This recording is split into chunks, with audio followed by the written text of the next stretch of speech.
صدری ویسر لی امری واحلل عقدۃ من لسانی یفقهوا قولی رب زدنی علما اللهم فقهنا في الدين اللهم إنا نسألك علما نافعا ورزقا طيبا وعملا متقبلا اللهم انفعنا بما علمتنا وعلمنا ما ينفعنا وزدنا علما رب اغفر لي وتب علي إنك أنت التواب الغفور آمین یا رب العالمین۔ ہم شروع کریں گے آج آیت نمبر 109 سے۔ وَدَّ كَثِيرٌ مِّنْ أَهْلِ الْكِتَابِ لَوْ يَرُدُّونَكُم مِّن بَعْدِ إِيمَانِكُمْ كُفَّارًا حَسَدًا مِّنْ عِندِ أَنفُسِهِم مِّن بَعْدِ مَا تَبَيَّنَ لَهُمُ الْحَقُّ فَاعْفُوا وَاصْفَحُوا حَتَّى يَأْتِيَ اللَّهُ بِأَمْرِهِ إِنَّ اللَّهَ عَلَى كُلِّ شَيْءٍ قَدِيرٌ۔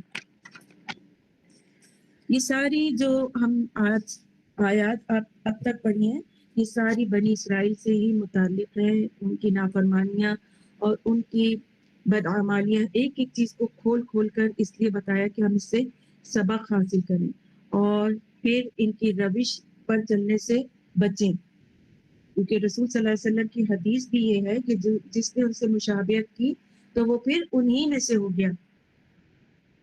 پھر مزید یہاں بتایا گیا ہے ودا، وہ چاہتے ہیں، ود کو دیکھیے واو دال دال، اس ورڈ کو ذرا غور سے دیکھیے، ود سے ہے، پہلے بھی ہم نے آپ کو بتایا تھا کہ ود کہتے ہیں محبت کو، اور محبت کہاں ہوتی ہے؟ دل میں ہوتی ہے، تو دل سے وہ چاہتے تھے ودا کثیر، مسلمانوں میں سے مسلمانوں بہت سے، یعنی خطاب مسلمانوں سے کہ بہت سے اہل کتاب اپنے دلوں کی حسد کی بنا پر یہ چاہتے ہیں کہ تمہارے ایمان لانے کے بعد تمہیں پلٹا کر پھر کافر بنا۔ تو ودّ کثیرم، چاہا بہت سے اہل کتاب نے، لو کاش، یردوکم، رد کہتے ہیں پھیرنا، ایک چیز کو دوسری جگہ پر پھیر دینا، کہتے ہیں نا اس نے میرا فیصلہ رد کر دیا، یعنی پھیر دیا، ایک جگہ سے دوسری جگہ کر دیا۔ یردونکم، کاش تمہیں لوٹا دے، من بعد ایمانکم کفارا، کہ تمہارے ایمان لانے کے بعد دوبارہ تمہیں کفر پر۔ تو بدھ کہتے ہیں خالص محبت کو۔ یہ جو یہودی اور نصارہ تھے، خاص طور پہ یہودی، یہ دل سے چاہتے تھے کہ اہل ایمان جو ہیں وہ ایمان سے پھر جائیں، اور آج بھی یہی کوشش ہے اہل مغرب کی، طرح طرح کے فساد اور شر پھیلا کر کہ مسلمانوں میں شر انگیزی کر کے ان کو دین میں منتشر کر دیں اور یہ سچے مسلمان نہ رہیں۔ کیوں؟ کیونکہ ان میں حسد پائی جاتی ہے مسلمانوں کے لیے کہ کہیں ان کا غلبہ نہ ہو جائے، کہیں محمد کی شریعت نافذ نہ ہو جائے پوری دنیا میں۔ من عند انفسہم، یعنی اپنے نفسوں میں، مراد اپنے دل میں یہ حسد چھپاتے ہیں۔ اور حسد کیا ہے؟ ایک آگ کی طرح ہے جو انسان کی پازیٹیو سوچوں کو کھا جاتی ہے۔ سورۃ النساء میں آتا ہے آیت 54، ام یحسدون الناس علی ما آتاہم اللہ من فضلہ، کیا وہ لوگوں سے اس چیز پر حسد کرتے ہیں جو اللہ نے ان کو اپنے فضل سے دی ہے۔ تو یحسدون میں ناس میں آتا ہے یہود اور نصارہ، اور فضل سے مراد نبوت ہے کہ وہ مسلمانوں سے کیوں نفرت کرتے تھے کہ نبی صلی اللہ علیہ وسلم کی امت، آخری امت، یہ امت محمدی صلی اللہ علیہ وسلم ہے جن پہ رسول اللہ مبعوث ہوئے، اور ان سے حسد کی وجہ سے پوری امت سے حسد کرتے ہیں۔ اور حسد کیا ہے؟ کسی کی خوبی، ترقی، اچھائی کو دیکھ کر دل میں کڑنا، خوش نہ ہونا، اور یہ خواہش رکھنا کہ یہ چیز اس سے چھین لی جائے، یہ بھی خواہش رکھنا کہ اس سے یہ چیز چھین لی جائے، اور اس سے اگلا درجہ یہ ہے کہ اس سے چھن بھی جائے اور مجھے مل جائے۔ حاسد کیا چاہتا ہے کہ مسعود جو ہے جس سے وہ حسد کر رہا ہے اس سے نعمتیں چھن جائیں اور مجھے مل جائے۔ تو حسد ایک بیماری ہے، اور سب سے پہلے حسد کس کو ہوا تھا؟ سب سے پہلا حسد کس کو ہوا تھا؟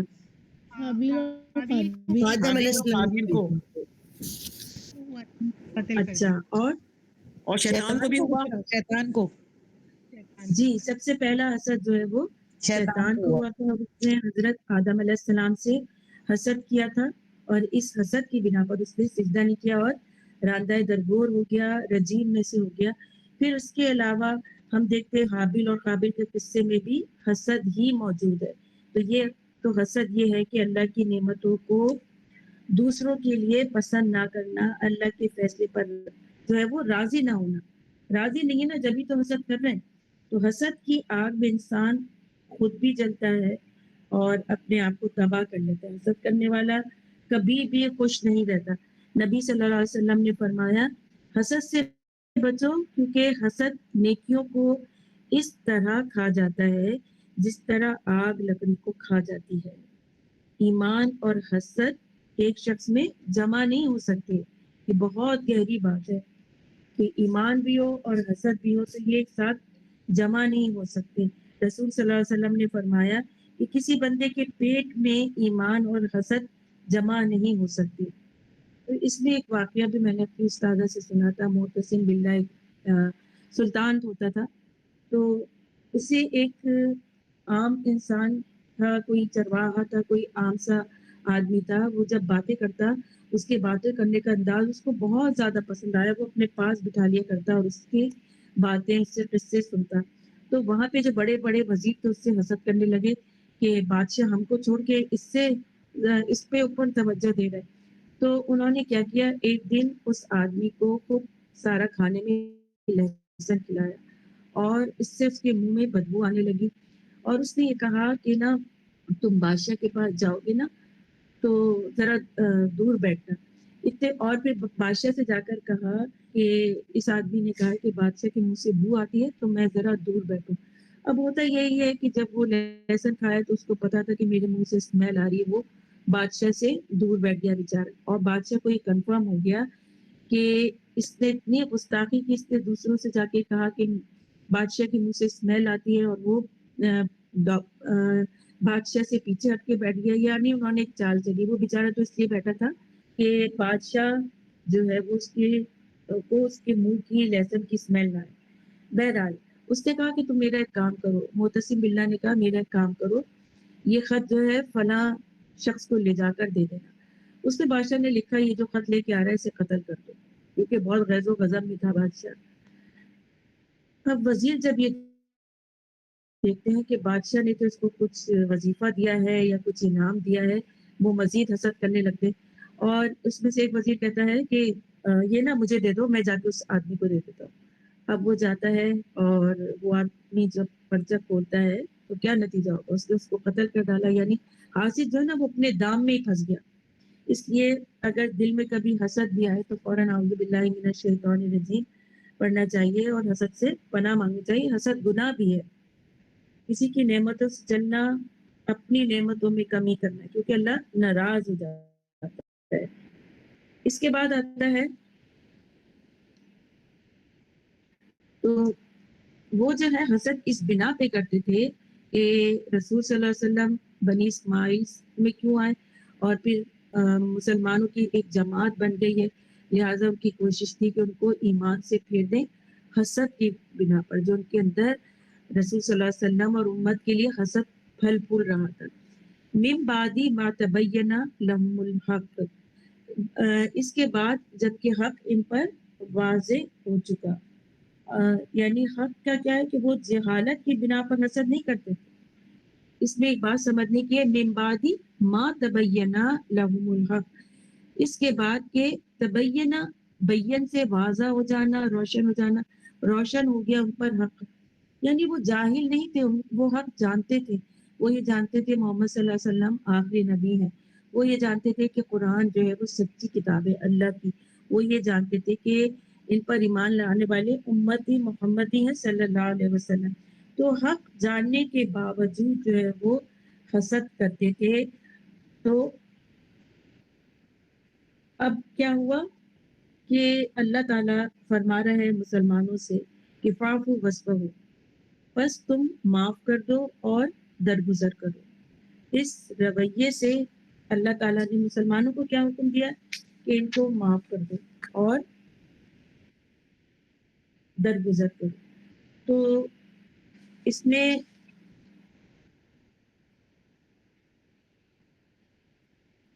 یہ بات ایک تو عمومی مسلمانوں کے لیے ہے، اور پھر اس کے علاوہ جو ہے وہ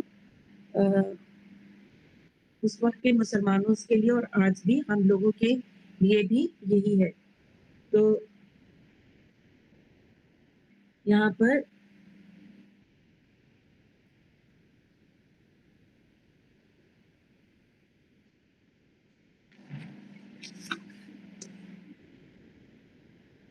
اللہ تعالیٰ نے مومنوں کو حکم دیا کہ تم درگزر کرتے رہو، اور اللہ کے حکم، اور اللہ نے حکم دیا کہ ان مشرکین سے اب جو ہے وہ تھوڑا درگزر سے کام لو، اور پھر فیصلہ جب تک نہیں آ جائے تو تم ان پر ہاتھ نہ اٹھانا.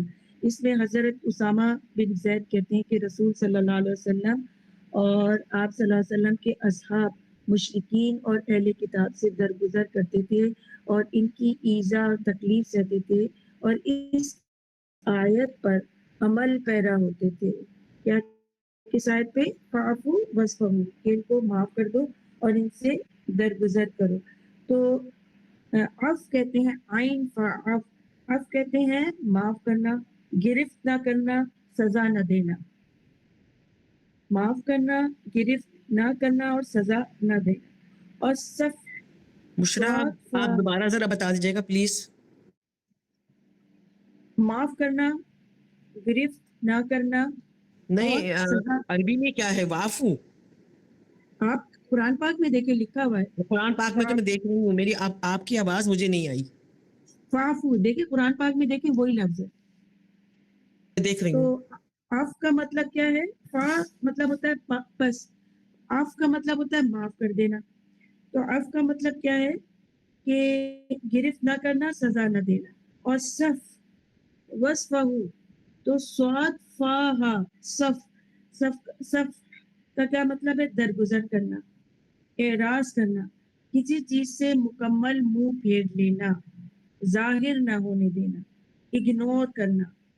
معاف کرنے کے ساتھ ساتھ جب تک اگنور نہ کیا جائے اس وقت تک معافی ہوتی نہیں.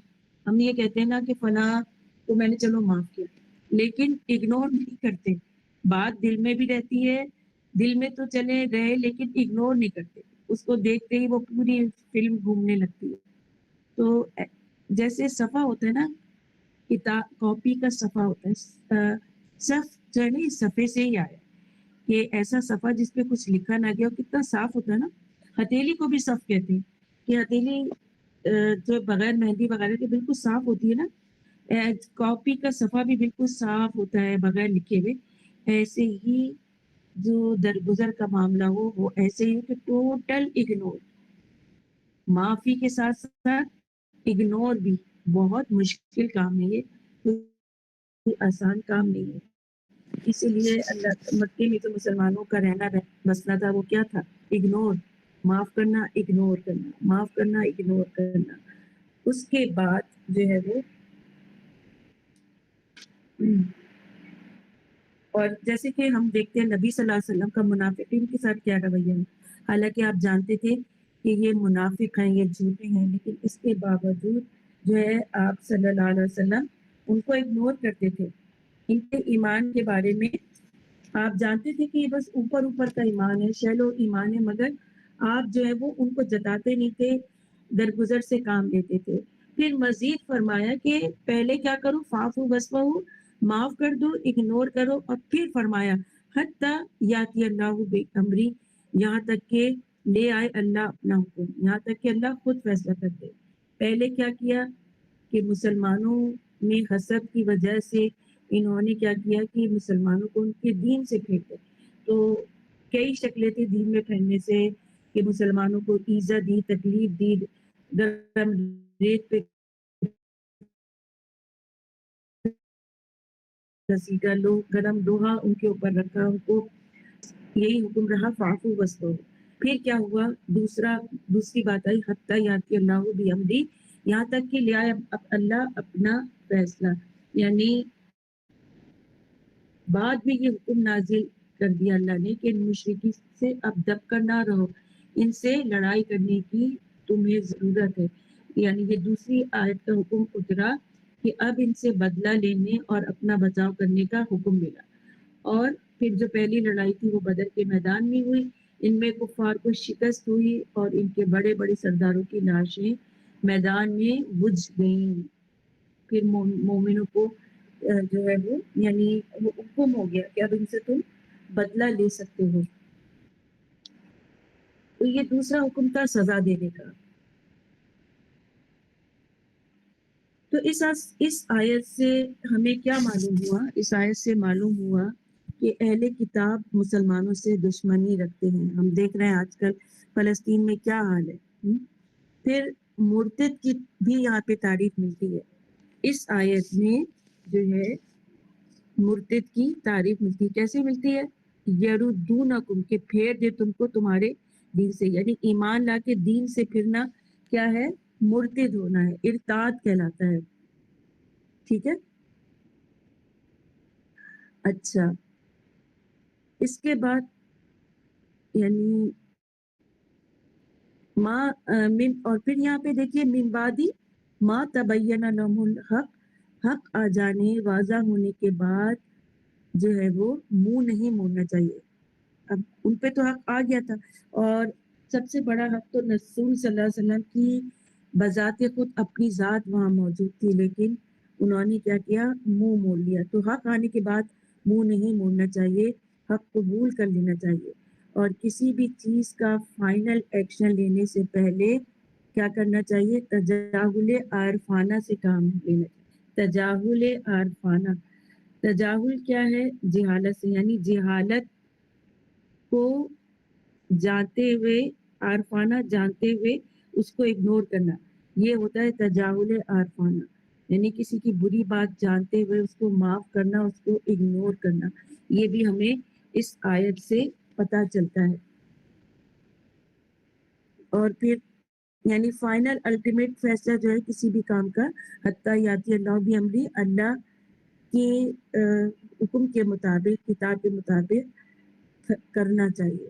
کیونکہ جو ایک جیسے ہم دیکھتے ہیں نا کہ پھل پکنے پر ہی توڑنا چاہیے، اس لیے کسی بھی چیز کے فیصلے کرنے میں جلدی نہیں کرنی چاہیے یہاں تک کہ اللہ تعالیٰ دل پہ ثابت کر دے کہ یہ چیز بہتر ہے.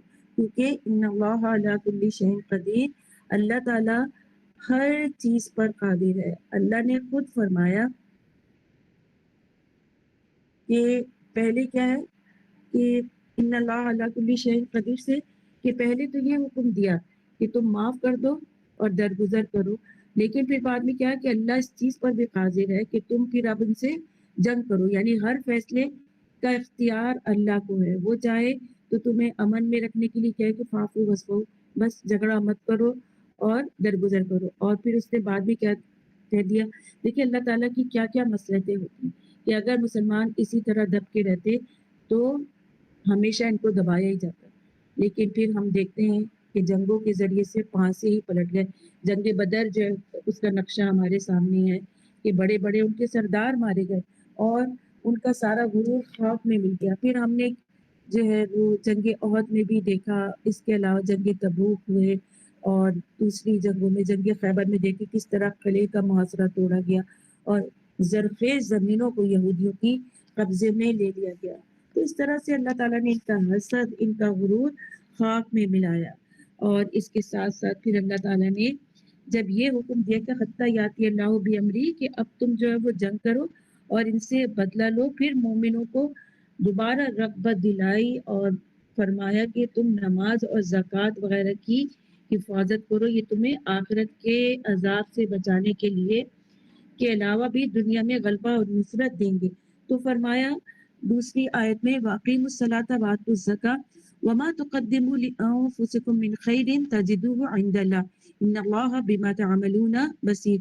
اور نماز قائم کرو اور زکوٰۃ دیتے رہو، یعنی زکوٰۃ دو، اور جو کچھ تم آگے بھیجو گے اپنے واسطے بھلا ہی پاؤ گے، اس کو اللہ کے پاس ہی پاؤ گے. بے شک اللہ جو کچھ تم کرتے ہو سب دیکھنے والا ہے.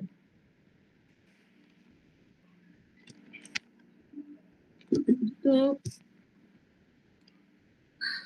اس میں جو ہے وہ اللہ تعالیٰ نے مزید فرمایا کہ تم اپنا آپ بچاؤ اور پھر دوسری عبادتوں میں بھی اپنے ایمان کو بڑھاؤ، جس میں پہلی عبادت کیا بتائی گئی ہے؟ اقیم الصلاۃ، نماز قائم کرو۔ نماز قائم کرنے کا مطلب کہ نماز اپنے تمام شرائط، ارکان کے جو شرائط ہے نا اس کے ساتھ اور وقت پہ ادا کرنا، ارکان شرائط پورے کرنا اور باجماعت پڑھنا اور وقت پر، یعنی اول وقت نماز ادا کرنا۔ یعنی یہ تیسری بار اقیم الصلاۃ کی بات آئی ہے۔ تو میں نے اس پر پہلے بھی کافی ڈیٹیل پہ بتایا کہ نماز اپنی شرائط کے ساتھ کہ یعنی جو تکبیر و تحریمہ ہوتا ہے اس سے اللہ اکبر سے کہہ کے سلام پھیرنے تک ہر چیز انتہائی اطمینان کے ساتھ ادا کرنا، سنت کے مطابق ادا کرنا، اور اس کے ساتھ ساتھ پھر زکوٰۃ کا حکم دیا۔ یہ تیسری بات نماز اور زکوٰۃ کا تیسری دفعہ ساتھ ساتھ حکم آیا ہے، کیونکہ ایک جو ہے وہ بدنی عبادت ہے اور ایک مالی عبادت ہے، دونوں کو اللہ تعالیٰ نے ساتھ ساتھ رکھا ہے۔ تو زکوٰۃ کے مشتبہ جی جی قائم کرنے سے مراد ایک تو آپ نے بتایا بالکل یہ معنی لغوی معنی اور مکمل تفسیر کے ساتھ ہے۔ کیا قائم کرنے سے مراد یہ بھی نہیں ہو سکتی کہ اس نماز کو اپنی زندگی میں امپلیمنٹ کیا جائے؟ وہ بے تو ہے شک ہی، بہت سارے لوگ ان کی تمام شرائط کے ضوابط کے ساتھ نماز ادا کرتے ہیں، لیکن ان کی زندگیوں میں یا ہماری بھی مطلب انکلوڈنگ می ہماری زندگیوں میں نماز اس طرح نظر نہیں آتی اس کے اثرات۔ تو مجھے ایسا لگتا ہے کہ شاید قائم کرنے سے مراد یہ کہ جو کچھ آپ اس سے پڑھ رہے ہیں اس کی امپلیمنٹیشن اس کو قائم کرنے کے مطابق ہے، شاید، پتہ نہیں مجھے۔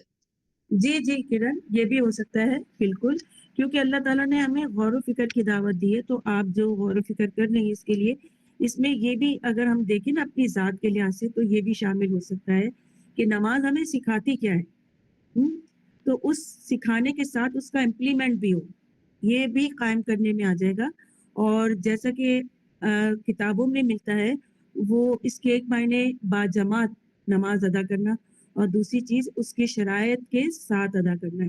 باقی یہ ہے کہ ہم جو نمازیں پڑھتے ہیں، اللہ معاف کرے، کہ وہ نمازیں تو ہوتی ہیں، یعنی جس طرح آتا ہے نا کہ 4 ٹھونگے مارے اور نماز مکمل ہو گئی، اور اللہ کا نام کم ہی لیا، ہماری نمازوں کا تو یہ حال ہے۔ اور پھر نماز کے ساتھ اس کا عمل کچھ نہیں، جیسے آپ نے بتایا نا اس کی امپلیمنٹیشن، وہ امپلیمنٹیشن نہیں ہے، تو ہم شاید بہت دور ہیں نماز قائم کرنے سے۔ اللہ تعالیٰ ہمیں نماز قائم کرنے والا بنائے، آمین۔ یہ بات سمجھ رہی ہیں آپ؟ بشرا، اس کے لیے کیا ضروری نہیں ہے کہ ہم نماز کے ایک ایک حروف کو جو ہے ترجمے کے ساتھ اپنے ذہن میں لا کر پڑھیں؟ کیونکہ جب ہم ترجمے کے آپ ساتھ نے اپنے نماز کو شاید پڑھیں مائک اور نہیں کھولا ترجمہ ہوا، کاٹ، آپ کی نہیں آواز بشرا، میرا نہیں مائک موبائل جی تھوڑا بولیے۔ خراب چل رہا ہے، میں کہ ہمیں کیا نماز کو ترجمے کے ساتھ نہیں پڑھنا چاہیے؟ یعنی کہ ہم جب پڑھ رہے ہوں تو اس کا پورا ترجمہ ہمارے ذہن میں چل رہا ہو، کیونکہ جہاں پہ ہم کہتے ہیں کہ تمام بدنی عبادتیں اور تمام قسم کی عبادتیں اللہ کے لیے ہیں، اور اسی طرح ہم رکوع میں یا سجدے میں کہتے ہیں جو کچھ، اور اس کے ترجمہ ہمارے ذہن میں ہو، اور الحمد شریف کا ترجمہ ہمارے ذہن میں ہو، جو سورہ نہیں، آپ صحیح کہہ رہی ہیں، دیکھیں یہ نماز کے نا خوشی اور خضوع کو بڑھانے کے لیے آپ ترجمہ دماغ میں لا رہی ہیں، اس کا مطلب یہ ہے کہ آپ جو پڑھ رہی ہیں وہ آپ جان بھی رہی ہیں، تو اس سے آپ کی نا نماز کا خشوع اور خضوع بڑھے گا۔ تو یہ خشوع اور خضوع کی یہاں پر نا بات نہیں ہو رہی، یہاں پر قائم کرنے کی، جیسے انہوں نے بھی وجیہہ نے بھی کہا نا کہ ہم اس کو قائم نہیں کر پا رہے، یعنی پڑھ تو رہے لیکن جو اس سے ہمیں جو لیسن ہو رہا ہے اس پہ عمل نہیں کر پا رہے، کیونکہ ہر چیز پہ فرائض کے ہر اس کے پیچھے نا فنکشن کے پیچھے بہت سارے اعمال ہوتے ہیں جن پر ہمیں عمل بھی کرنا ہوتا ہے، وہ بات کر رہی ہیں وجیہہ، ایسا ہی ہے وجیہہ؟ وجیہہ جی بالکل ایسا ہی ہے، میں یہی بات کہہ رہی تھی کہ ہم جی جی امپلیمنٹیشن جب تک نہیں ہوگی میرے حساب سے نماز اس طرح قائم نہیں ہوگی جس طرح اللہ جی سبحانہ و تعالیٰ ہم سے چاہ رہا ہے۔ میرا جی بس جی یہ کہنا تھا خالی۔ جی، اس طرح تھینک یو۔ ہر مسلمان کو سوچنا چاہیے، لیکن عموماً جو کتابوں میں نے پڑھا ہے تو قائم کرنے کے مقاصد یہی ہے کہ نماز کو پوری شرائط کے ساتھ عمل کیے۔ دیکھیں نا، اب آپ جب نماز جی جی پڑھیں گے نماز جب آپ پڑھیں گے سب سے پہلے آپ طہارت کا انتظام کریں گے، پھر آپ کے اندر ایک عاجزی خشوع اور خضوع ہونا چاہیے، پھر آپ اس کی جو ایک تو ہوتا ہے خشوع اور ایک ہوتا ہے خضوع. خضوع کا مطلب ظاہری اپیئرنس. آپ جب ویسی بنائیں گے تب آپ نماز میں داخل ہوں گے. فار ایگزامپل عورت کی نماز اگر آپ لے لیں سی ٹرو کپڑے نہ ہو، پورا سطر ہو، تو اب جی وہ بالکل نماز میں کھڑی ہو رہی ہے، صحیح ہے، نماز میں کھڑی ہو رہی ہے، اس نے سی ٹرو کپڑے نہیں پہنے، اوپر سے نیچے تک اپنے آپ کو ڈھانکا ہوا ہے، اللہ کے آگے اس نے ترجمہ جیسے ہماری بہن نے بھی کہا کوثر نے کہ ترجمہ بھی وہ ذہن میں لاتی ہیں، یہ خوشی و خضوع بڑھانے کا ذریعہ. مگر کیا ہوا ادھر انہوں نے نماز کے لیے اپنا مکھنا اتارا، یہ سب اتارا اور باہر بے نقاب نکل گئی، تو یہ پھر نماز کے مخالف بات جاری ہے. بالکل صحیح ٹھیک ہے، بات. نماز کے مخالف بات جاری ہے. اور پھر یہی ہے کہ نماز جو ہے وہ عاجزی انکساری سکھاتی ہے، اللہ کے آگے جھکنا سکھاتی ہے. تو ہم پھر بندوں کے آگے عاجزی اور انکساری سے کام نہیں لے گا. جی ٹھیک ہے نا. تو جی یہ سب چیزیں نا بڑی مشروط ہیں اور اس کا دائرہ بڑا بڑا وسیع ہے. اس پہ بھی ایک بالکل کلاس ہو بشرا سکتی ہے حالت انشاءاللہ کی کبھی بڑی رکھیں اشد گے تو ضرورت ہے. بہت. ہاں کیونکہ نا یہ جو عبادتیں ہیں نا، جیسے اللہ تعالیٰ نے آگے میں پڑھوں گی کہ فرائض جو ہے وہ اللہ تعالیٰ کو بڑے محبوب ہے. کیوں محبوب ہے؟ کہ وہ اس کی پوری شرائط کے ساتھ ادا ہونا. ورنہ ہم جیسی نماز پڑھ گئے تو بس اللہ سے ایک دعا ہی ہو سکتی ہے، ایک ریکویسٹ کہ اللہ ہمیں تھوڑا بہت تو اجر دے ہی دینا، ہماری بخشش کر دینا. ہماری نمازیں جو ہے وہ بس تو اللہ تعالیٰ ہمیں اپنی نمازوں کی حفاظت، جیسے نا حافظ الصلاوات وصلاۃ الوسطیٰ، کہ اپنی نمازوں کی حفاظت کرو، خاص طور پہ صلاۃ بیچ والی. الوسطیٰ. اسی طرح سورۃ المومنون 18ویں پارے میں بھی آتا ہے کہ والذین هم علی الصلاۃ حافظون، یحافظون، کہ وہ اپنی نمازوں کی حفاظت کرتے ہیں. آپ نے جو بات کی کہ قائم کرنا، تو پھر اس میں حفاظت بھی آ گئی نا، جیسے کہ ہم ڈسکس کریں گے انشاءاللہ کبھی. انشاءاللہ. تو خاص طور فجر اور عصر کی نماز کا ذکر. ہاں تو یہ جو بالکل ہے اس کو ہم ضرور اب کیونکہ ایک مومن کے لیے نا کہتے ہیں نا، مومن کی حدیث ہے کہ مومن کی معراج نماز ہے. معراج کیوں کہتے ہیں؟ کہ اس لیے معراج میں نازل ہوئی، آسمانوں پہ نازل ہوئی. اس کا رتبہ اتنا بڑا ہے نماز کا، اس کی فضیلت اتنی بڑی ہے کہ جیسے انسان اسلام میں داخل ہوا اب اسے نماز پڑھنی ایٹ اینی کاسٹ. ٹھیک ہے. اور آپ سے پھر مطلب میں پوچھنا چاہ رہی ہوں کہ آپ جو ہے نبی کریم صلی اللہ علیہ وسلم سے آ کر کہتے تھے کہ ہمیں نماز میں اس طرح کے خیالات آتے ہیں کہ اگر ہم اپنے آپ کو چھریوں سے کاٹ لیں، یا ہم مطلب بہت زیادہ پریشان ہو جاتے ہیں اس چیز سے کہ ہمیں نماز میں بہت زیادہ خیالات آتے ہیں. تو یہ تو بہت پرانا مطلب وسوسہ یا یہ چیز خشوع خضوع یا جی جی امپلیمنٹ، حالانکہ صحابہ کی تھا، انہوں نے تو اپنی زندگی میں اس کو اپلائی کیا تھا، لیکن ہم لوگ تو اس مقام پہ نہیں پہنچ سکتے. جی دیکھیے صحابہ بھی انسان تھے، ان کے ساتھ بھی جو ہے وہی معاملات ہوتے تھے کہ نماز میں خیال آ رہے ہیں، یہ سب کچھ آ رہے ہیں. لیکن یہ تو ہوگا، اب یہ ہے کہ اس کو ہم ریپلیس کریں جھٹکیں. اور اس کے طریقے بھی بتائے گئے کہ تین دفعہ اعوذ باللہ السمیع العلیم من الشیطان الرجیم من ہمزہ نفخہ نفثہ پڑھ کے 3 دفعہ تھو کرنا ہے الٹی طرف اور پھر پڑھنا ہے. تو یہ تو ہوگا، لیکن پھر وہی بات ہے کہ جب ہم اللہ تعالیٰ کے فرائض پر پابند ہیں تو اس فرائض سے مشروط معاشی، معاشرتی، گھریلو اور دیگر پیرائے میں جو باتیں ہیں، جو اصول ہیں، جو ہمیں اپنانے ہیں، وہ ان کا دائرہ بڑا وسیع ہے. تو اس کو جو ہے وہ فلفل کرنا چاہیے، تب یہ ہماری عبادتیں جو ہے وہ انشاءاللہ تعالی اللہ تعالیٰ کے حضور قبول ہوں گی. جی سعدیہ السلام کہیے. علیکم ورحمۃ اللہ. سورہ وعلیکم معاون میں السلام. جیسے بہت خوبصورتی سے اللہ سبحانہ تعالیٰ بیان فرما رہے ہیں نا، فویل جی جی بالکل للمصلین، بڑی تنبیہ ہے ہم سب کے لیے، میرے ساتھ، کہ ہم اپنی جی نمازوں کو بلا بیٹھتے ہیں اور نماز کو امپلیمنٹ نہیں کرتے. اسی حوالے سے میں کہنا چاہ رہی تھی کہ ہمیں اس سورہ کو بہت پڑھنا چاہیے نماز میں، تاکہ ہمیں یاد دہانی ہو سکے کہ فویل للمصلین الذین هم عن صلاتهم ساہون، جو اپنی نمازوں کو بھول جاتے ہیں، بلا بیٹھتے ہیں. والذین بے هم شک. یراؤون، وہ دکھانے کی نماز پڑھتے ہیں جو کہ منافقوں کی نماز ہے. بالکل بالکل صحیح کہا. بالکل یہ تو اتنی خوبصورت ہے نا، پورے معاشرے کو کور کر لیا ہے اس سورت المعون نے. اور اس میں پھر آگے بھی آتا ہے کہ وہ روزمرہ کی چیزیں بھی استعمال کے لیے نہیں دیتے. اور اس میں نماز کی اتنی زبردست تنبیہ کی گئی ہے کہ ہلاکت اور نمازوں کے لیے. اور ویل کس کو کہتے ہیں؟ جہنم کی ایک وادی کو. تو اب نماز کا جو حشر نشر ہم لوگ کرتے ہیں تو اللہ تعالیٰ سے بس دعا ہی مانگ سکتے ہیں کہ اللہ تو اس کے بدلے اپنا رحم ہمیں عطا فرما دے، کیونکہ بہت سخت تنبیہ ہے جیسے سعدیہ نے یہ سورت کی نشاندہی کی ہے کہ ایسے نمازوں کے لیے ویل ہے اور ہلاکت ہے. چلیں اس کے اوپر بہت ایک ڈیٹیل میں انشاءاللہ کبھی بات رکھیں گے، کیونکہ نماز تو مومن کی معراج ہے نا، اس کو ہم کسی بھی طرح نیگلیکٹ نہیں کر سکتے. اس کے لیے ہمیں اپنی تجوید کو بھی صحیح کرنا ہوگا، اس کے لیے ہمیں لمبی لمبی صورتیں بھی پڑھنی ہوں گی، خاص طور پہ فجر میں جو ہے خاص اہتمام کرنا ہوگا اور عشاء میں بھی. اچھا پھر آ جاتے ہیں اقیم الصلاۃ و آتوا الزکاۃ، اور زکوٰۃ ادا کرو. اچھا زکوٰۃ کی بھی 8 مصارف ہیں، اس کو انشاءاللہ ہم آگے پڑھیں گے. اور مستحقین کو دینا، خالی زکوٰۃ دینا نہیں بلکہ مستحقین کو دینا جو اس کے مصارف میں بنتے ہیں.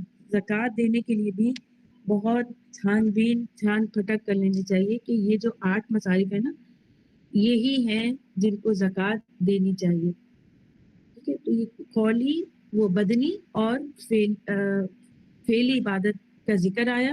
اس کے بعد جو زکوٰۃ کے علاوہ فرائض کی ادائیگی جو ہے وہ عام صدقے سے بھی ہو سکتی ہے. زکوٰۃ تو فرض ہے، تو پھر زکوٰۃ کے لیے ہم کیلکولیٹ کرتے ہیں خاص نصاب میں، لیکن عام صدقہ بھی جو ہے وہ اجر بڑھانے کے کام آتا ہے.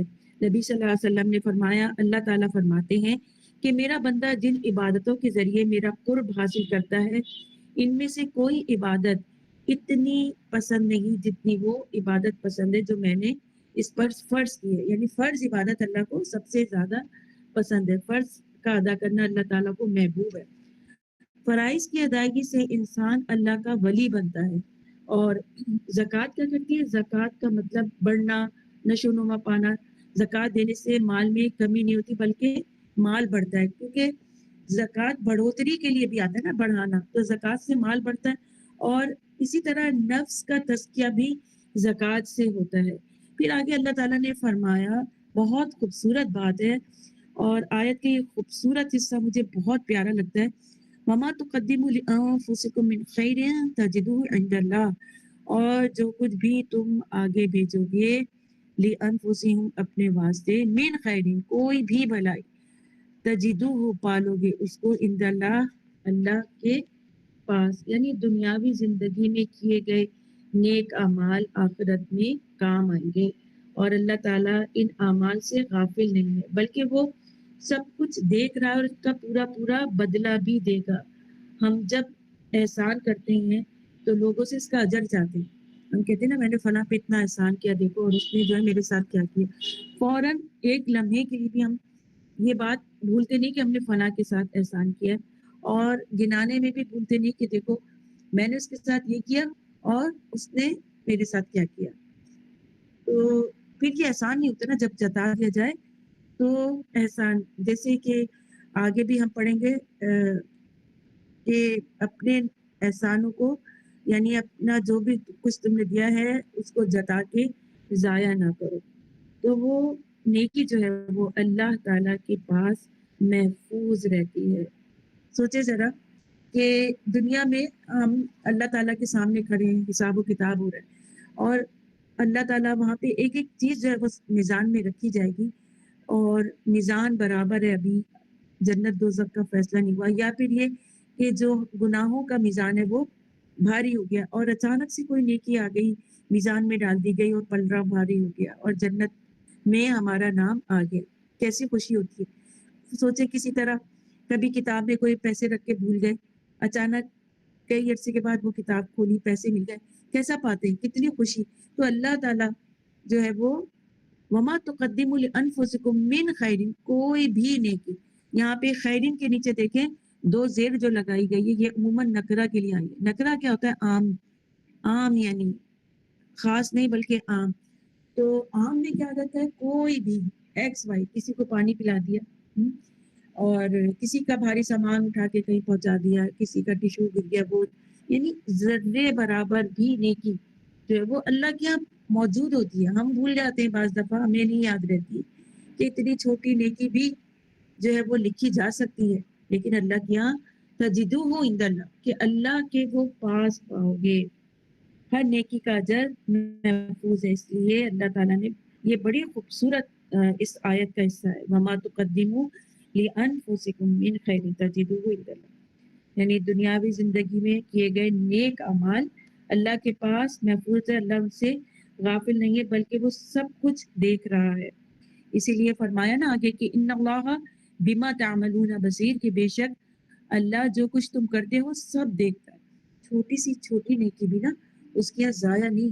ایک جو لقمہ ہے وہ رائی کے وہ پہاڑ کے برابر ہو جاتا ہے، اور ایک کھجور صدقہ دیا گیا احد پہاڑ کے برابر ہو جاتا ہے، کیونکہ وہ سب دیکھ رہا ہے اور ان کا پورا پورا بدلہ دے گا. تو ہم جو ہے وہ احسان کر کے نا اجر پاتے ہیں لوگوں سے اجر کیا ملے گا؟ جو اللہ سے ملے گا. تو اللہ تعالیٰ کے پاس وہ محفوظ ہے.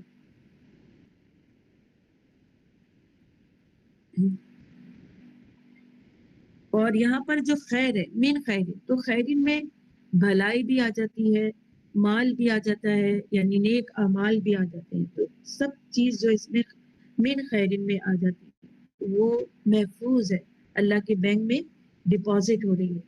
نبی صلی اللہ علیہ وسلم نے فرمایا کہ تم میں سے ہر ایک کو آگ سے بچنا چاہیے، اگرچہ کھجور کا ٹکڑا دے کر ہی کیوں نہ ہو، کیونکہ اللہ تعالیٰ ہر نیکی کو محفوظ کر رہا ہے. تو اس آیت سے جو ہمیں سبق ملتا ہے وہ یہ کہ نماز اور زکوٰۃ فرض ہے اور کوئی نیکی ضائع نہیں ہوتی. ہر نیکی اللہ کے پاس محفوظ ہے اور ذرہ برابر نیکی جو ہے وہ بھی انسان کو مل جائے گی. جیسے کہ قرآن کریم میں آتا ہے یوم تجد کل نفس ما عملت من خیر محضرہ، کہ اس دن جو ہے وہ انسان پالے گا جو بھی اس نے عمل کیا بھلائیوں میں سے حاضر اپنے سامنے موجود پائے گا. اسی طرح قرآن کریم میں آتا ہے فَمَن يَعْمَلْ مِثْقَالَ ذَرَّةٍ خَيْرٍ يَرَهُ وَمَن يَعْمَلْ مِثْقَالَ ذَرَّةٍ شَرٍّ يَرَهُ، کہ ہر چھوٹا سے چھوٹا ذرہ نیکی کا بھی اور چھوٹا سے چھوٹا ذرہ شر کا بھی وہ پا لے گا. اللہ تعالیٰ فرماتا ہے اسی طرح قرآن کریم میں، اور بہت ہی خوبصورت ہے یہ بھی آیت کہ ان اللہ لا یظلم مثقال ذرۃ وان تک حسنۃ یضاعفها ویؤتی من لدنہ اجرا عظیما، کہ بے شک اللہ ایک ذرے برابر ظلم نہیں فرماتا، اور اگر کوئی نیکی ہو تو وہ اسے کئی گنا بڑھا کر اجر دیتا ہے. ذرہ برابر بھی جو ہے وہ اجر عظیم، نیکی پر اجر عظیم عطا فرماتا ہے. وما تقدموا لانفسکم من خیر، تو خیر کا لفظ مال کے لیے بھی آتا ہے اور اعمال کے لیے بھی.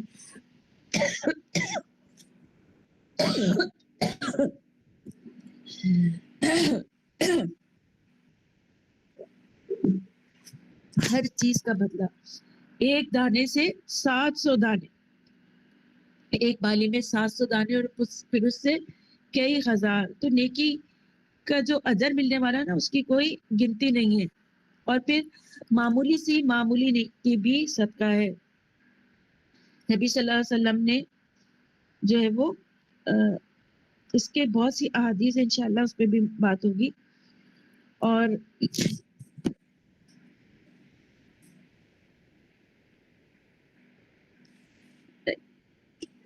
اس میں جو آتا ہے بیما تعملون بصیر، کہ اللہ تمہارے اعمال سے غافل نہیں، نیک اور بد کا بدلہ دونوں جہاں میں دے گا. اس سے کوئی چھوٹا بڑا چھپا کھلا برا عمل پوشیدہ نہیں. اور یہ اس لیے فرمایا گیا، یہ بہت موٹیویٹیو ہے کہ لوگ اطاعت کی طرف متوجہ کریں اور نافرمانی سے بچیں. اور مبصر یا بصیر یعنی بدی، یعنی یہ سارے فاعل کے وزن پہ ہے، اور اس میں جو ہے وہ یہی بتانا مقصود ہے کہ اللہ جو ایک ذرہ ہوتا ہے انسان نہیں دیکھ سکتا، اللہ اس کو بھی دیکھتا ہے. تو اس نیکی کا بھی کیا اجر ہوگا جو وہ دینے والا ہے، کیونکہ اس کے ہر چیز کا اجر محدود نہیں لامحدود ہے. پھر اللہ تعالیٰ نے مزید فرمایا یہود و نصارہ کی کارستانیوں پر اور ان کی جو کیریکٹر تھے ان کے اوپر یہاں بات ہو رہی ہے. آیت نمبر 111 وَقَالُوا لَن يَدْخُلَ الْجَنَّةَ إِلَّا مَنْ كَانَ هُودًا أَوْ نَصَارَىٰ تِلْكَ أَمَانِيُّهُمْ قُلْ هَاتُوا بُرْهَانَكُمْ إِن كُنتُمْ صَادِقِينَ.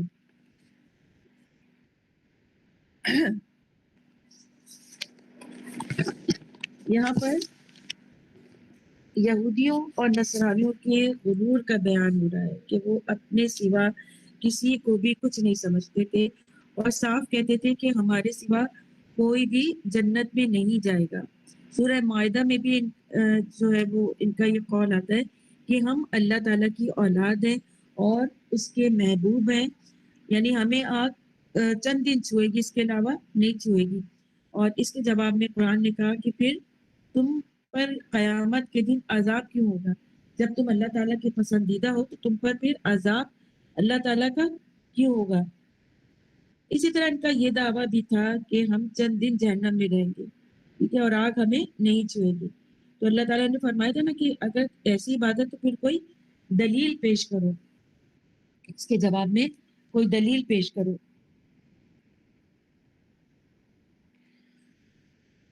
تو یہ ان کی آگے بتایا کہ یہ ساری کی ساری ان کی صرف اور صرف خوش فہمیاں ہیں، اس کے علاوہ کچھ بھی نہیں.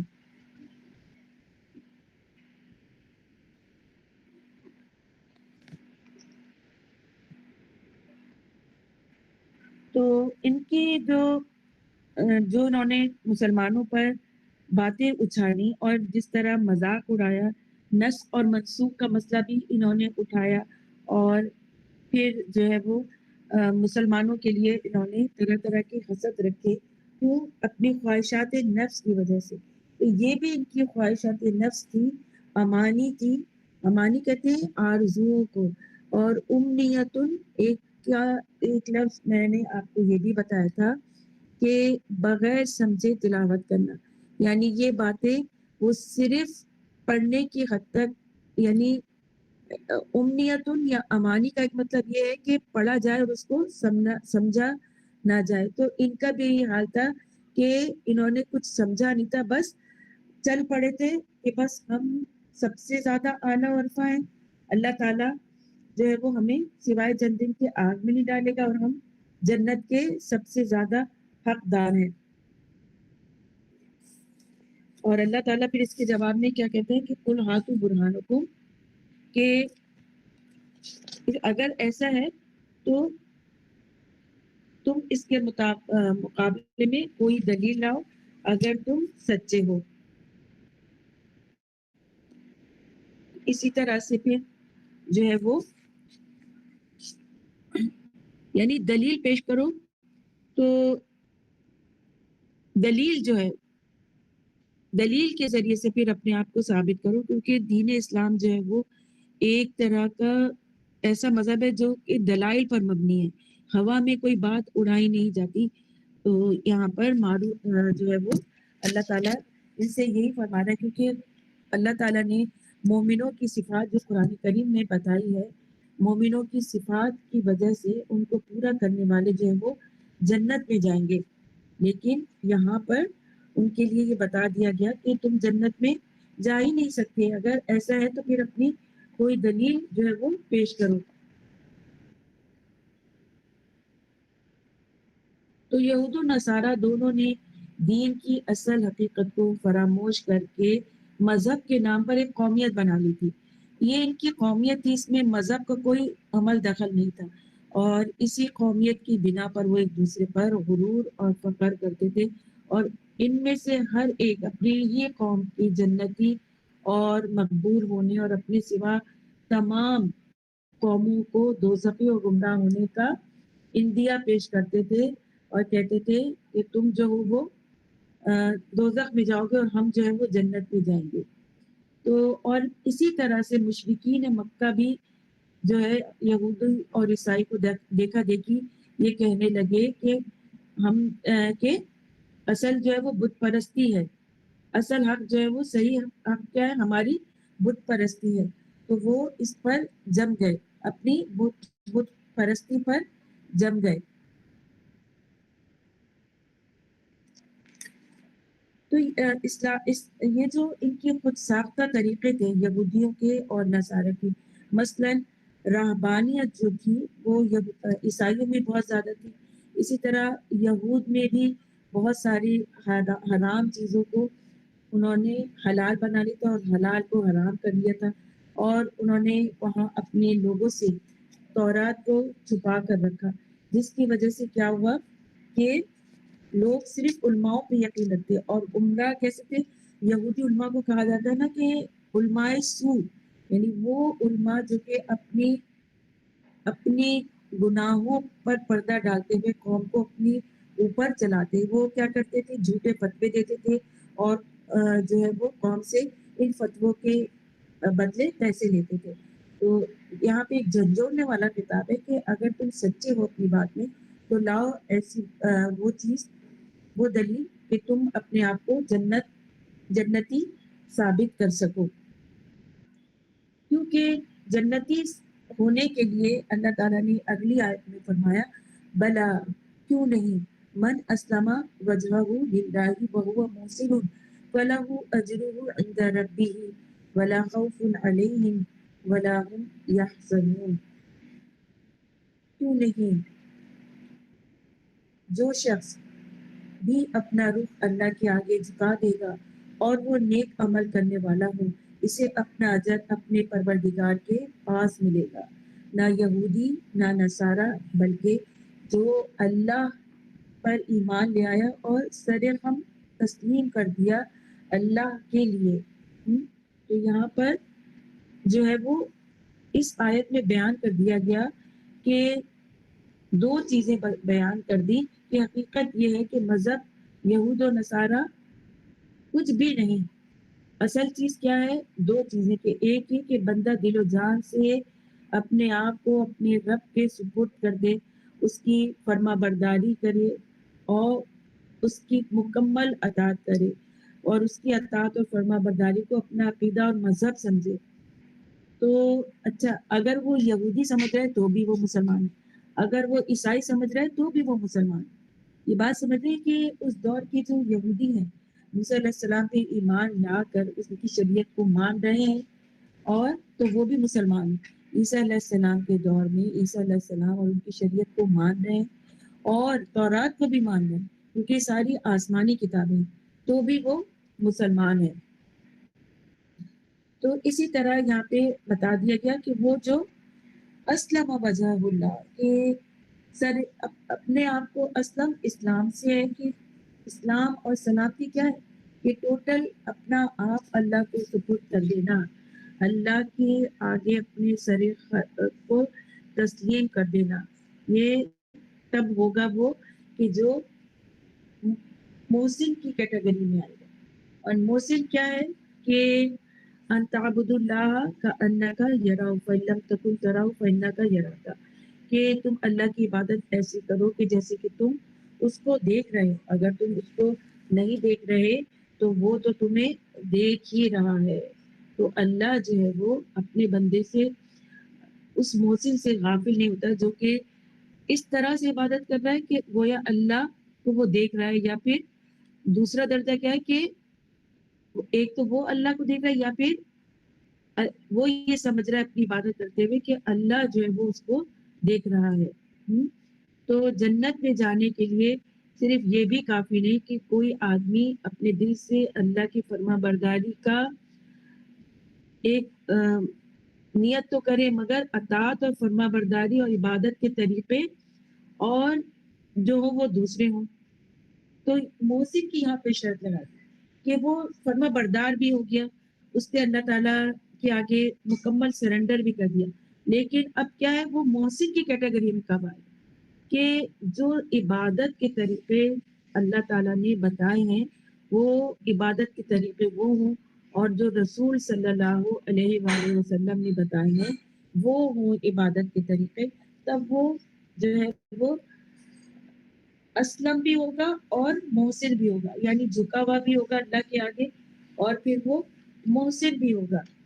تو یہ جو چیز ہے یہ جو ہے وہ انسان کو اللہ کے آگے مقبول کرتی ہے اور اس کو اپنے رب کا پسندیدہ بندہ بنا دیتی ہے. تو ایسے لوگوں کے لیے پھر کیا اللہ تعالیٰ فرماتا ہے وَلَا خَوْفٌ عَلَيْهِمْ وَلَا هُمْ يَحْزَنُونَ کہ پھر ایسے لوگوں کے لیے جو کہ اللہ تعالیٰ کو انہوں نے سچائی سے مان بھی لیا, عقیدہ بھی ان کا درست ہو گیا, لیکن اور پھر ان کی عبادت کے جو طریقے تھے وہ پھر اللہ کے بتائے ہوئے اور محمد صلی اللہ علیہ وسلم کی شریعت میں جو طریقے وہ اپنائے, تب کہیں جا کے وہ محسن کی کیٹیگری میں آیا. تو اسلم اور محسن کا فرق سمجھیے. اسلم سرنڈر کر دیا, دین کو مان لیا, اللہ تعالیٰ کی تمام فرائض کو اس نے ادا کرنے کی کوشش میں لگ گیا, اپنا عقیدہ درست کر دیا. اب جب وہ عبادت کر رہا ہے وہ کس لیول کی, وہ اس لیول کی ہو جو شریعت نے اس کو بتائی ہیں. اپنے طریقے سے عبادت کرنے والا محسن نہیں ہو سکتا, دین میں بدعت جاری کرنے والا محسن نہیں ہو سکتا, بلکہ وہ اسلم کی کیٹیگری سے بھی نکل گیا جو دین میں کسی بھی قسم کی بدعت کو جاری کرے. میں ابھی ایک جگہ گئی تھی, کسی کا انتقال ہوا تھا, تو مجھے تھوڑا سا شوق لگا کہ قرآن کریم پڑھنے کے باوجود وہاں پہ جو ہے وہ قرآن کریم کو اس طرح پڑھا جا رہا تھا کہ ایک پارا ایک صفحہ کوئی اور پڑھ رہا ہے, ایک صفحہ کوئی اور پڑھ رہا ہے, اور کسی نے کہا کہ میں نے بھائی 25 پارے پڑھ دیے ہیں, باقی تو پڑھ کے پورا قرآن شریف بخش دینا. تو کیا کوئی انسان قرآن شریف بخش سکتا ہے کسی مردے کو؟ یہ سب طریقے جو ہیں وہ بدعات میں شمار ہوتے ہیں. قرآن تو صرف اور صرف عمل کے لیے آیا ہے.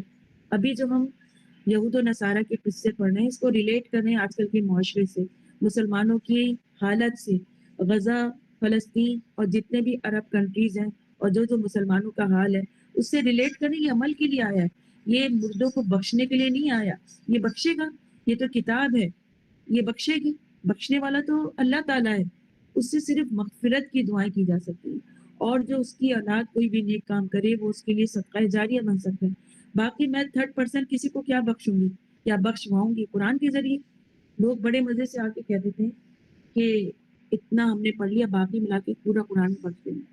یقین کریں کہ اندر سے روح کانپ جاتی ہے کہ ہم جبکہ اتنا ایڈوانس دور ہے ہمارے پاس سوشل میڈیا ہے اور اتنی زیادہ ہر طرف قرآن کریم, ہر طرف آپ دیکھیں قرآن کریم ترجمہ, تفسیر, تجوید, ہر چیز پڑھائی جا رہی ہے, لیکن عمل کیا ہے؟ وہی جو وجیہ نے بات کی تھی کہ ہم قائم نہیں کر رہے دین کو. دین ہم نے لے لیا, چلے بھائی ہو گئے مسلمان, لیکن قائم نہیں کیا. ابھی تک ہم نے قائم نہیں کیا, اور قرآن پڑھ کے بھی ابھی تک ہم نے اس قرآن کو بھی نہیں قائم کیا. سچی بات ہے. تو تھوڑا سا دلوں کو کھولیے, آبا و اجداد کے دین سے باہر نکلیے, اس ڈر سے باہر نکلیے کہ میرے بڑے کیا کہیں گے, خاندان والے کیا کہیں گے. کس کو خوش کرنا ہے, خاندان والوں کو یا اللہ کو خوش کرنا ہے؟ بس طریقہ وہ ہو جو انتہائی شائستہ اور مہذب ہے. رکھنا ہی نہیں ہے قرآن خوانی. کیوں رکھنا ہے قرآن خوانی؟ کیا آپ سب کو ملا کے قرآن پڑھیں گی تبھی قرآن مکمل ہوگا؟ ابھی ہم کیا پڑھ رہے ہیں؟ ہم اس کو اپنی ہدایت کے لیے اور دل اور اس کی امپلیمنٹیشن کے لیے پڑھ رہے ہیں. اگر آپ میں سے کسی کو اختلاف ہے تو پلیز اس مجلس کے آخر میں ضرور مجھ سے ڈسکس کریے گا, ٹھیک ہے؟ دیکھیں یہ کون چھوڑ کے چلا گیا, شاید کسی کو میری بات بری لگی ہو, لیکن پلیز مجھ سے ڈسکس کریں تاکہ یہ بات کھلے اور سمجھ میں آئے. کیونکہ ایسی باتیں ہیں کہ سب پڑھتے ہیں, سب ماشاءاللہ بہت عبادت کرتے ہیں, لیکن تھوڑا سا جب بھی اختلافی رائے ہوتی نا تو وہ پھر یا تو چھوڑ دیتا ہے یا پھر پیچھے ہٹ جاتا ہے یا پھر کوئی اور گروپ جوائن کر لیتا ہے کہ بھائی یہ تو ایسی باتیں کرتی ہیں.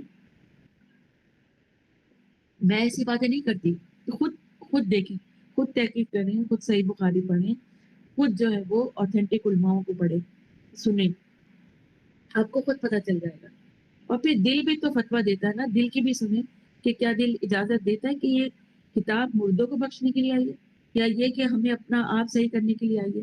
کیونکہ اس کتاب کا اجر بھی ہے, لیکن وہ اجر اپنے ہی لیے, مردے کے لیے اس کی اولاد, اس کا صدقہ جاریہ جو اس کی زندگی میں نیک عمل کیے وہ کام آئیں گے.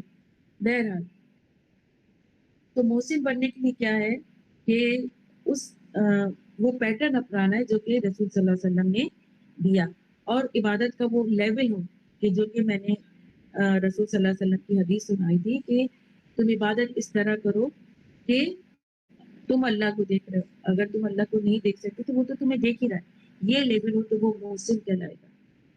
تو محسن کے بننے کے بعد کیا ہے، اجر جو ہے وہ اللہ کے پاس، اور اس اجر کا حساب بھی بہت زیادہ۔ پھر ایسے لوگوں کے لیے نہ کوئی خوف ہوگا اور نہ وہ غمگین ہوں گے۔ خوف اور غم ایسے لوگوں سے چلا جاتا ہے، ایسا نہیں ہوتا کہ دنیا میں ان کو رنج نہیں ملتے، دنیا غموں سے بھری ہوئی ہے، لیکن اللہ تعالیٰ کی ایک خاص سکینت ایسے بندوں پر نازل ہوتی ہے۔ تو اس آیت سے یہ پتہ، اور خوف جو ہوتا ہے وہ مستقبل کا ہوتا ہے کہ اب کیا ہوگا، اب کیا ہوگا، اب کیا ہوگا، غم ماضی کا ہوتا ہے، تو وہ دونوں خوف کو دل کے لگا کے نہیں بیٹھتے، وہ مستقبل کے خوف کو اللہ پہ چھوڑ دیتے ہیں، وہ ماضی کے غم کو بلا دیتے ہیں کہ بھئی میرے اللہ نے ایسے ہی نصیب لکھا تھا۔ اس آیت سے ہمیں یہ پتہ چلتا ہے کہ جنت میں داخلے کے لیے ایمان اور عمل شرط ہے، اور عمل چھوڑ کر خالی تمنا ہے، جیسے وہ ہے نا امانی، تو وہ کوئی فائدہ نہیں دے گی کہ ہم تو اتنی عبادت کر رہے ہیں، قرآن کی کلاسیں لے رہے ہیں بھائی، اور ہم نے تو اتنا قرآن پڑھ لیا، نہیں، اس پر عمل کتنا ہے اور اس کے ساتھ کتنی سنسیئرٹی ہے۔ خالی آرزوؤں پر جنت نہیں مل سکتی، آرزویں فائدہ نہیں دے سکتی، اور انسان جو کچھ بھی کرے وہ دلیل کی بنیاد پر کرے۔ دیکھیں دلیل ہے نا ہمارے پاس کہ قرآن کیا ہے، ہدی للمتقین، کہ جو یہ کتاب ہے یہ متقین کے لیے، متقین کون ہے، تقوی والے، تقوی والے کون ہیں، جو اس راہ پہ چلتے جو اللہ تعالیٰ نے اور اس کے نبی نے بتائی، محمد صلی اللہ علیہ وسلم۔ تو دلیل کی بنیاد پر کر کے کوئی نیک عمل کیا جائے، اس کے ساتھ دلیل بھی ہو۔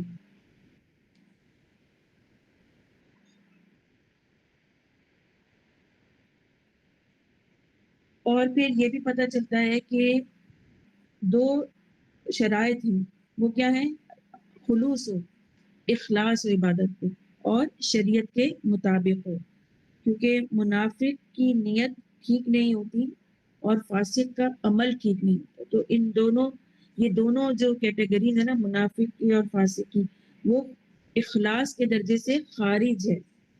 اور پھر نفاق اور فسق جو ہے دونوں سے پرہیز کرنا چاہیے۔ حضرت عمر نے ایک عیسائی راہب کو دیکھا کہ جس کے جو ہے وہ کپڑے پھٹے ہوئے تھے اور بوسیدہ تھے، سر جو ہے وہ غبار آلود تھا۔ حضرت عمر دیکھ کر رونے لگے، پوچھا کہ آپ کو کیا چیز رلا رہی ہے؟ کہا اس مسکین کو دیکھ کر رونا آ رہا ہے کہ اس نے عمل بھی کیا لیکن اس کا عمل قیامت کے دن فائدہ نہ دے گا، کیونکہ اس کا عمل اس طریقے پر نہیں جو اس کے پیغمبر چھوڑ گئے۔ جو پیغمبر کی تعلیمات سے الگ راہ نکالتا ہے وہ بدعت کرتا ہے۔ کیوں اس نے رہبانیت کیوں اختیار کی؟ نہ حضرت عیسیٰ نے رہبانیت اختیار کی، نہ حضرت موسیٰ نے رہبانیت اختیار کی، تو ان کے علماء کی خود ساختہ تعلیم تھی کہ رہبانیت اختیار کریں۔ تو پھر اسی طرح جو ہے وہ اللہ کا چہرہ جو ہے وہ ایک محسن ہر طرف پاتا ہے، اللہ تعالیٰ ہر طرف اس کو مل جاتا ہے جب وہ اس خالص نیت سے اس کی عبادت کرتا ہے، تو دھیان پھر اللہ کی طرف ہو، نماز میں بھی اللہ کی طرف متوجہ ہو، اور پھر سوتے ہوئے بھی یہ پڑھنا چاہیے اسلم تو وجہی الہی، کہ اپنا چہرہ میں نے اللہ کی سمت کر لیا، پھر اللہ تعالیٰ مجھے جیسے چاہے موت دے، میں نے تو اپنا چہرہ اللہ کی طرف کر لیا، کیونکہ نیند بھی جو ہے وہ موت کی ایک بہن ہے۔ پھر مزید جو ہے وہ یہاں پر تو اللہ تعالیٰ نے بتا دیا کہ محسن ہی جنت میں جا سکتا ہے۔ یہود و نصارہ جو کہتے ہیں کہ ہم جنت میں جائیں گے، تو ایسا کچھ بھی نہیں ہے۔ مزید کریکٹر کو بتایا اللہ تعالیٰ نے آیت نمبر 113 میں، وقالت اليہود لیست النصارى علی شیء وقالت النصارى لیست اليہود علی شیء وهم یتلون الکتاب۔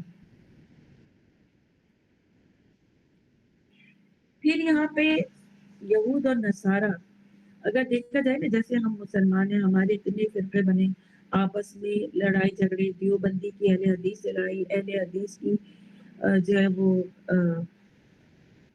کسی اور سے لڑائی, تو یہ فرقے ایسے بن گئے کہ یہ کبھی بھی ایک پلیٹ فارم پہ ایک اس میں جمع ہی نہیں ہو سکتی.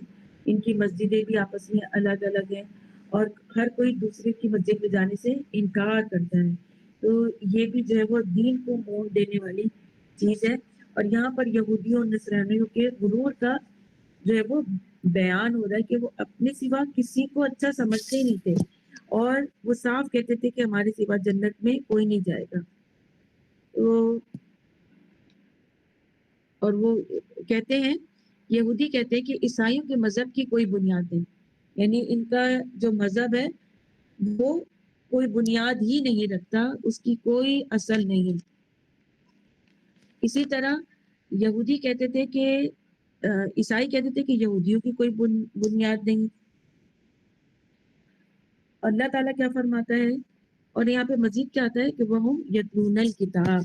تو یہود جو ہے یہاں پر, یہود دیکھیے ہادہ سے ہادہ یہودو, تو ان کو یہود اس لیے کہا جاتا ہے کہ یہ اللہ کی طرف پلٹے. ٹھیک ہے نا, جب انہوں نے بچڑے کو معبود بنایا, موسیٰ علیہ السلام نے ان پر آ کے غصہ کیا, پھر یہ اللہ کی طرف پلٹے اور توبہ کی. تو اس طرح اللہ کی طرف پلٹنے اور توبہ کرنے کی وجہ سے بھی ان کو یہود کہا جاتا ہے. اسی طرح نصارہ جو ہے وہ نصرت سے ہے, اور نصرت کا مطلب ہوتا ہے مدد کرنا.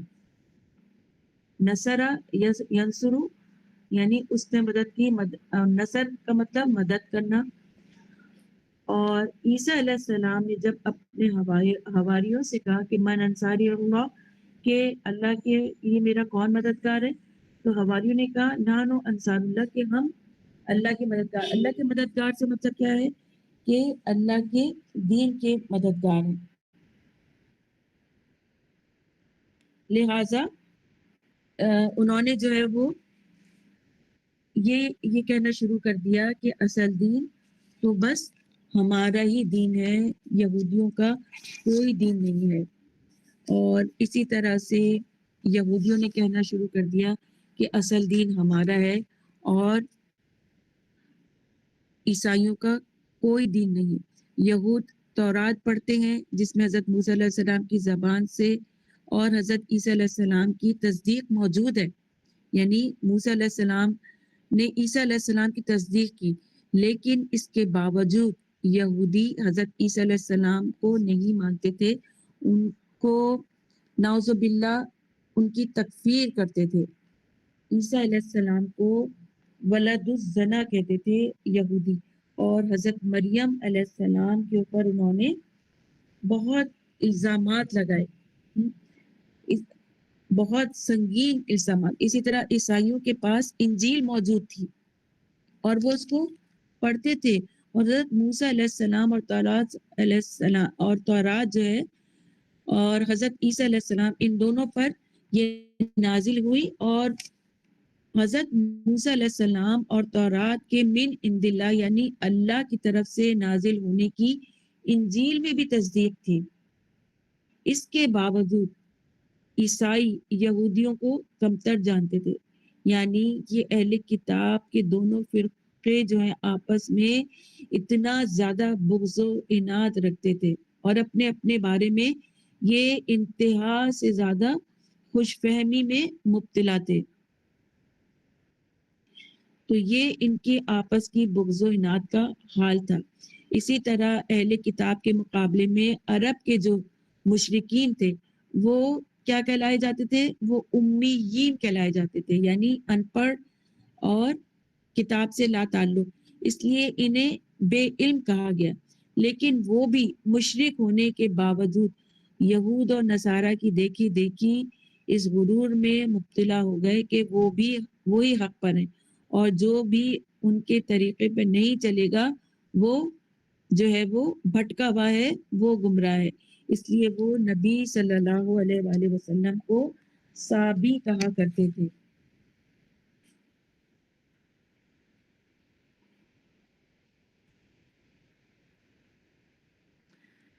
تو تو یہاں پر یہود کے اندر 71 فرقے بنے اور نصارہ میں 72 فرقے بنے، اور خود عربوں میں بھی کئی قسم کے لوگ تھے، اور نبی صلی اللہ علیہ وسلم نے ہماری امت کے بارے میں بھی پیشین کی کہ اس میں 73 فرقے ہوں گے۔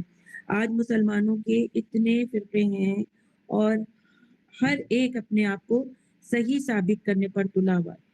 تو اللہ تعالیٰ نے یہاں پر اس لیے فرمایا کہ اپنے آپ کو صحیح اور ثابت کرتے رہو، اور فرمایا کہ جو ہے وہ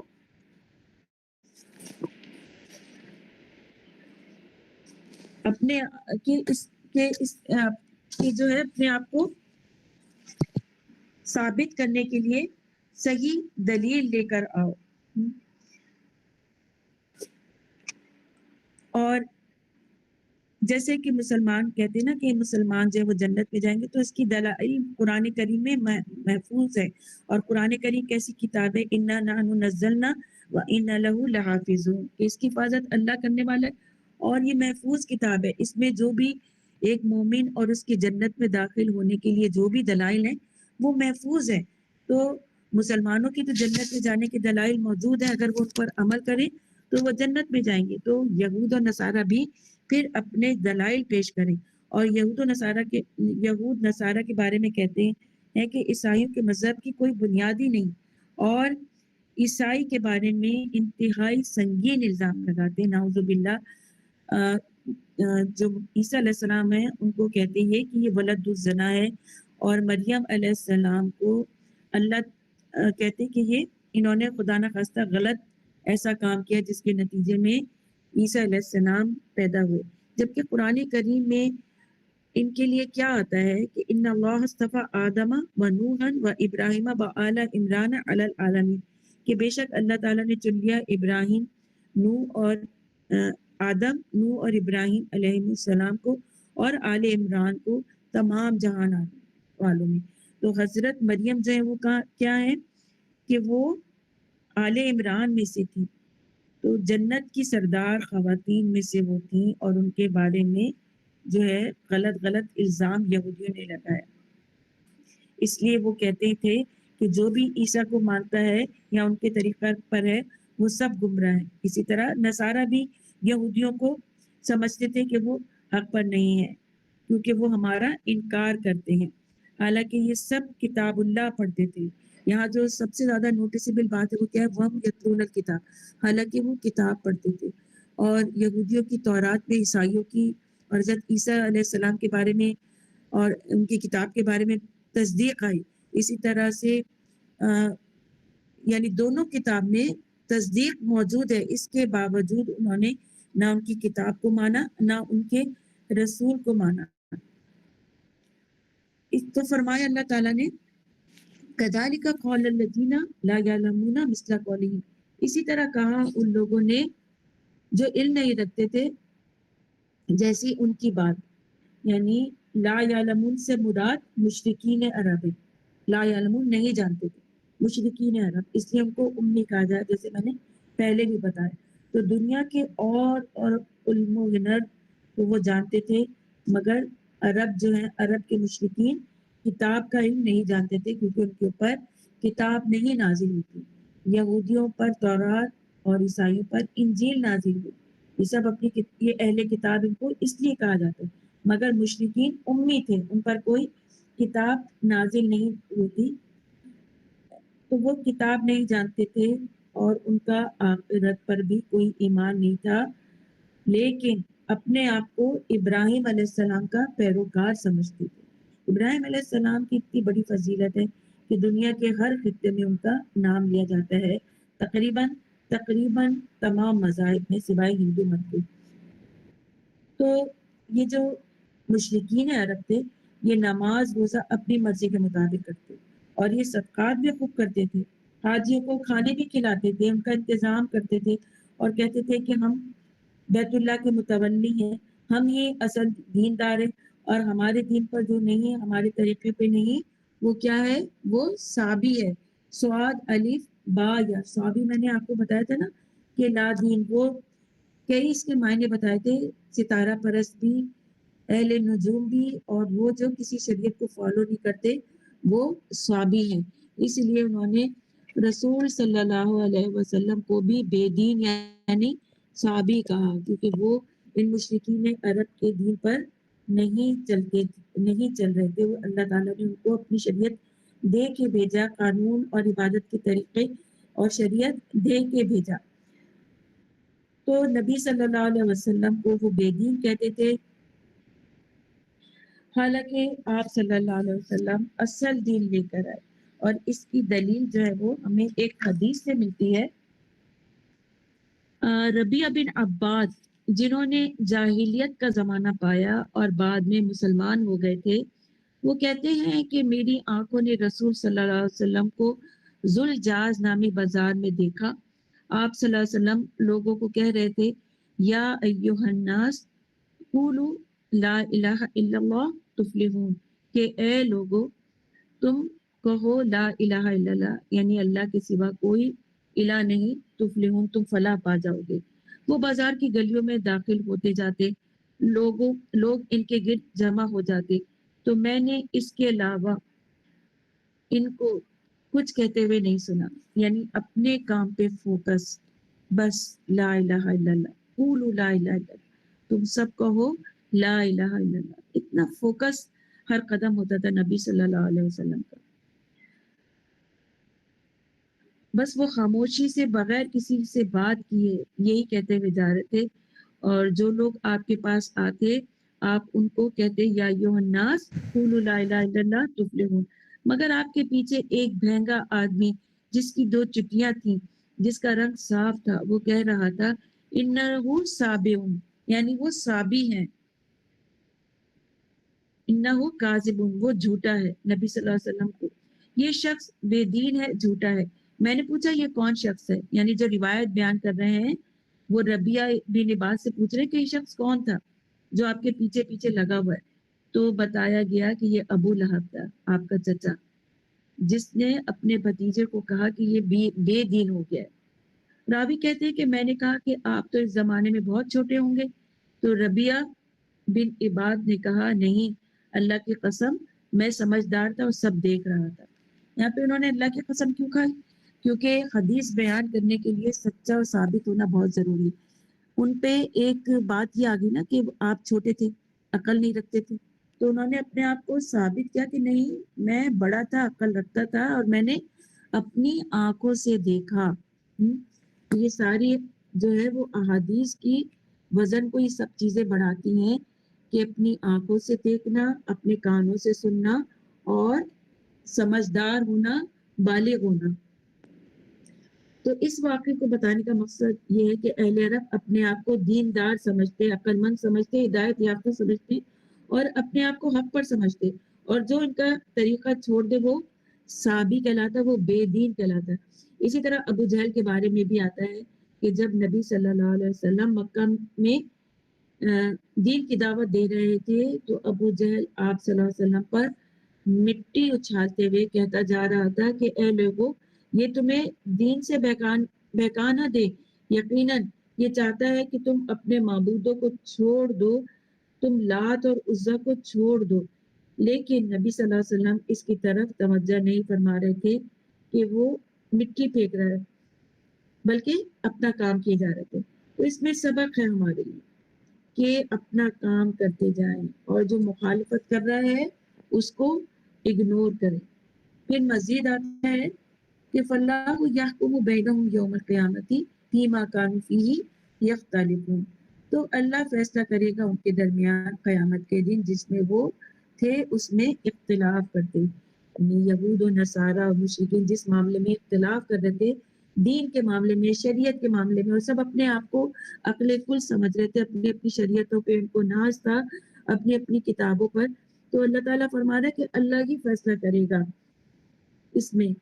اور یہاں پر دیکھیے حکم یا حکم یعنی حکم سے ہے، اس کا مطلب ہے جب 2 چیزوں کے درمیان فیصلہ کیا جاتا ہے تو اس کو حکم کہا جاتا ہے، حکم یعنی کہا جاتا ہے. اور قیامت کے دن حق والے کو اس کے حق کے مطابق اللہ جو ہے وہ فیصلہ کرے گا اور گمراہ کو اس کی گمراہی کے مطابق بدلہ دے گا. پھر اس فیصلے کا کوئی انکار نہیں کر سکے گا.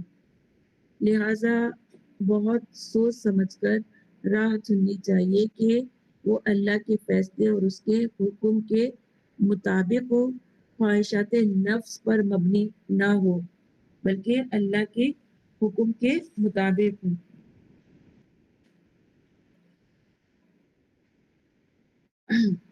اور پھر قیامت کے دن جب فیصلہ ہوگا اور اللہ تعالیٰ اپنا آپ دکھائے گا تو وہ مسکرائے گا کہ یہ ہیں میرے وہ خالص بندے جنہوں نے اپنی زندگی مجھے راضی کرنے میں گزاری. تو یہاں پر جو اللہ تعالیٰ نے فرمایا کہ اللہ یحکم بینہم یوم القیامت فیما کانوا فیہ یختلفون، یہ اختلاف کا فیصلہ جو ہے وہ قیامت کے دن اللہ خود کر دے گا اور کسی پہ ذرہ برابر بھی ظلم نہیں ہوگا. سورہ حج میں بھی آتا ہے ان اللہ یفصل بینہم، یعنی مومنوں، یہودیوں اور صابیوں اور نصرانیوں اور مجوسیوں مشرکوں میں قیامت کے دن اللہ فیصلہ فرمائے گا. اللہ تعالیٰ ہر چیز پر گواہ اور موجود ہے. ایک اور جگہ پہ اللہ ارشاد فرماتا ہے قل یجمع بیننا ربنا، کہہ دیجئے کہ ہمارا رب ہمیں جمع کرے گا، پھر حق کے ساتھ فیصلہ کرے گا، وہ باخبر اور فیصلہ کرنے والا بھی ہے. تو ہمیں سبق ملتا ہے اس آیت سے کہ ہر مذہب والے تعصب کا شکار ہوتے ہیں. آج دین اسلام میں کتنا تعصب ہے، ہم سب میں کتنا تعصب ہے. اگر میں کوئی بات آپ کو شریعت کے مطابق بتاؤں اور لوگ اس کو ماننے کے لیے تیار نہیں تو میں یہ سمجھوں گی کہ وہ میرا انکار کر رہے ہیں، وہ شریعت کا انکار کر رہے ہیں. اور پھر میرا علم تو بہت محدود ہے. نیٹ کھولیے، آج کل تو اتنی فیسلٹیز ہیں، ان کو دیکھیے، علماؤں کو سنیے، کتاب پڑھیے تو سارا دین جو ہے وہ انشاءاللہ واضح ہو جائے گا. اور یہاں یہود و نصارہ کے تعصب کا ذکر ہوا ہے اور اس سے یہ بات بھی پتہ چلتی ہے کہ لوگ حق پر نہ ہوتے ہوئے بھی اس دھوکے میں رہتے ہیں کہ ہم حق پر ہیں. اور پھر حکم جیسے فلاح یحکم، تو حکم بھی دو طرح کا ہوتا ہے، حکم کونی اور حکم شرعی. حکم کونی یعنی کہ کیا حکم دیا ہے کہ ہم اب جو ہے وہ کیا فیصلہ کریں، ہم یہاں رہیں یا کہاں جائیں، یعنی کائنات سے متعلق یا پھر جو ہے وہ ارد گرد سے متعلق. جیسے یوسف علیہ السلام کے بھائی نے کہا تھا کہ میں یہاں سے ہرگز نہیں جاؤں گا جب تک کہ اللہ مجھے فیصلہ نہ دے یا اللہ میرے بارے میں کوئی فیصلہ کر دے. ٹھیک ہے، تو کونی یہ ہو گیا کہ اللہ تعالیٰ کس کو کس جگہ سے کہاں نکلنے کا حکم دے رہا ہے اور کائنات کے مطابق فیصلہ. اور شرعی فیصلہ کیا ہوگا، جیسے اس کی مثال ہمیں ملتی ہے ذالک حکم اللہ یحکم بینکم، یعنی جہاں شریعت کا کوئی فیصلہ ہمیں ملتا ہے جیسے حرام اور حلال کا، تو وہ شرعی فیصلے کے مطابق ہوگا، شرعی حکم ہوگا وہ اللہ تعالیٰ کا.